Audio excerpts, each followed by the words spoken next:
So on April 14, when the disaster happened, a lot of things went wrong for Titanic that night.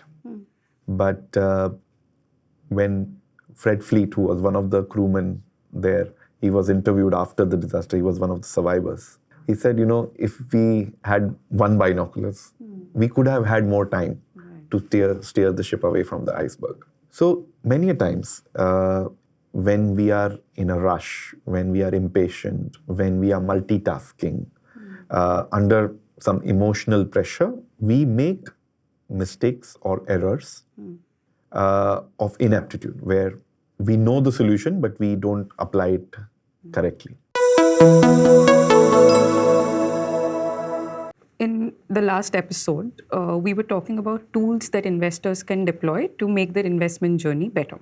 More often than not, from what I've understood, people know what the right thing to do is, but they're unable to execute it maybe because of impatience or whatever other reason, right? So how does one take corrective action on these kind of behavioral pitfalls? You are absolutely right. Broadly, our errors can be classified into two parts. One, errors that happen because of ignorance. We don't understand a problem completely or don't have enough information or a solution to handle a particular problem. We make errors there. The second part is errors due to ineptitude, where we have all the information, we know the solution, but we are not able to apply this properly, and because of some of the reasons that you mentioned. And those are the errors which are frankly more frustrating and more painful, that you knew what to do, but you didn't do it. Brings me to one of the stories about Titanic. In April 10, 1912, that's when I think the Titanic set sail.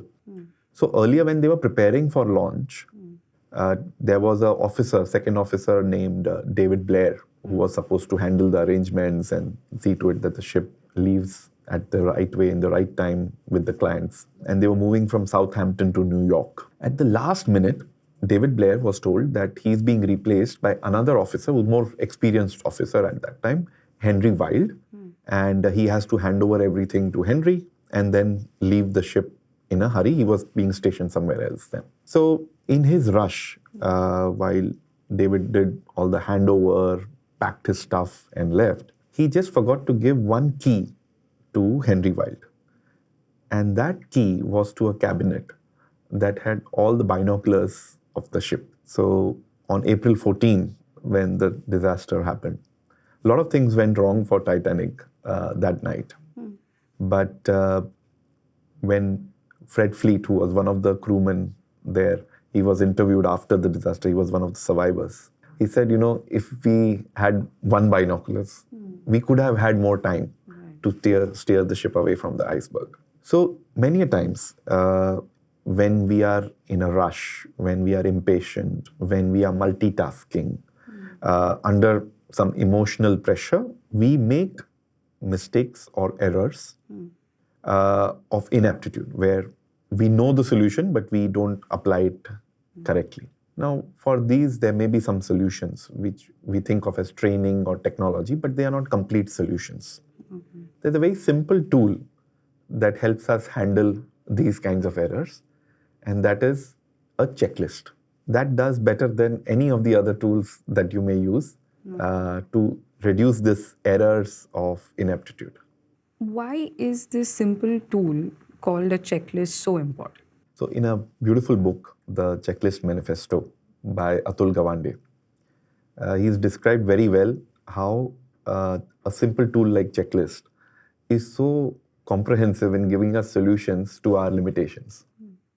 He says that a checklist acts as a cognitive net which catches a lot of our mental flaws of memory, attention, and thoroughness.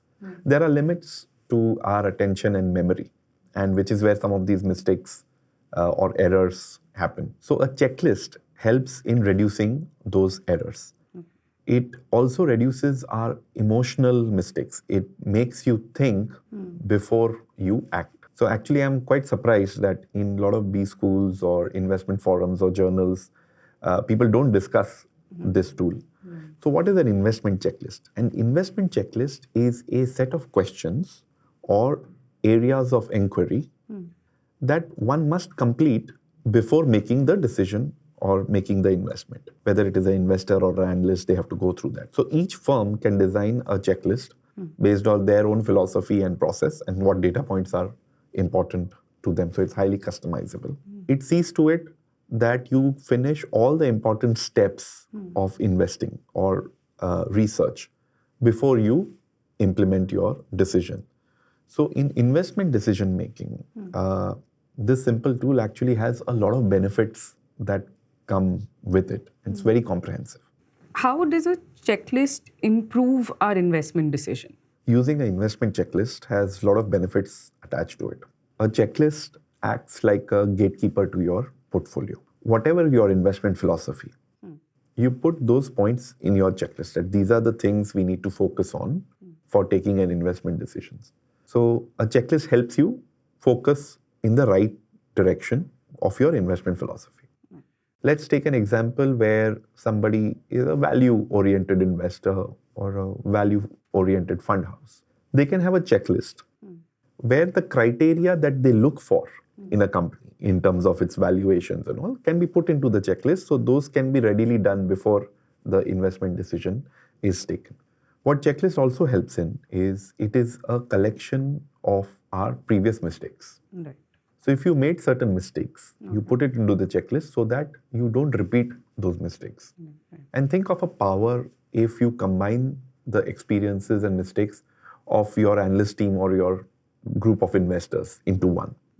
It increases suddenly the maturity and the experience of the team because all the learnings that the team has are then consolidated into one checklist so that you don't make those mistakes later and people can easily learn from each other on that.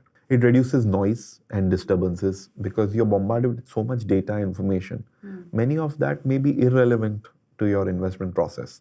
So checklist cuts through that kind of noise and again brings you back to your path. It helps identify biases and sometimes also de-bias. It helps in controlling your bias. A good checklist will have areas where you're most vulnerable to biases or where biases can creep in into your investment process. So sometimes a confirmation bias, for example, can come into your process. You put a question in the checklist that talk to one of the analysts who has an opposite view of what you have on that investment and make note of the areas that that person is concerned about or is positive about. So that helps de-bias a little bit. Also having a checklist reduces an endowment bias before you start taking investment. It leads to consistency and time saving also. Everybody in the team or the investor knows that we don't have to reinvent the wheel again when we're looking at a new security, a new investment.